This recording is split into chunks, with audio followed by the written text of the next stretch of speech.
Going to get some answers on Capitol Hill. That's right. The State Department's saying that the victims may be to blame.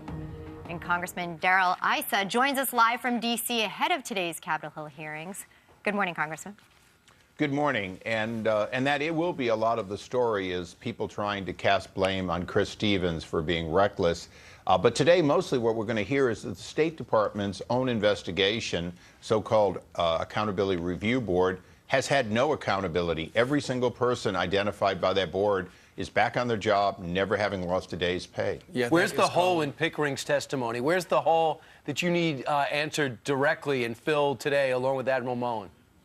The most important question is, why was the ARB so limited? Why was it an accountability review board was appropriate when, in fact, it went far beyond the low-level people identified? Why didn't they speak to Hillary as an interview, as an actual question of what were her failures? Why didn't she know? Why didn't she ask?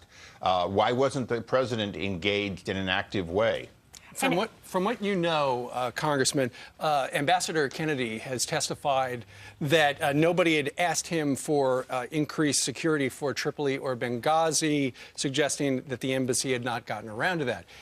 Is that accurate? Well, no, actually, yesterday, Undersecretary Kennedy kind of came in between. He said, yes, there was a request, but then they didn't follow up. And this has been a pattern that if you show the need for security, ask for security, and then don't demand it and endlessly tell them that the barbarians are at the gate, you don't get security and it's your fault. And that's one of the areas where Undersecretary Kennedy needs to be held accountable.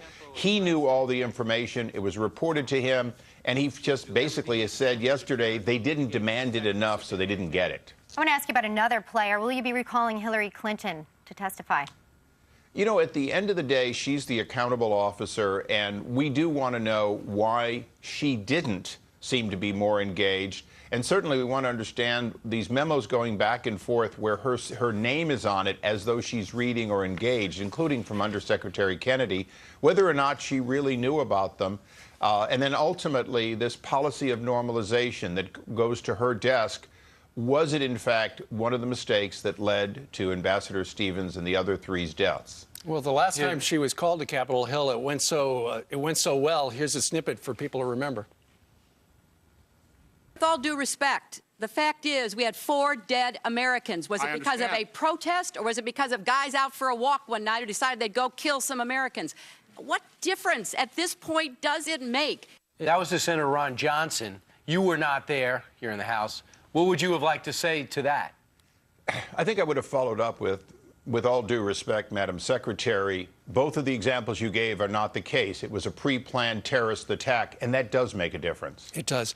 I got a question for you, and this kind of sets the scene for everything. Why was Ambassador Chris Stevens in Benghazi in mid-September of last year?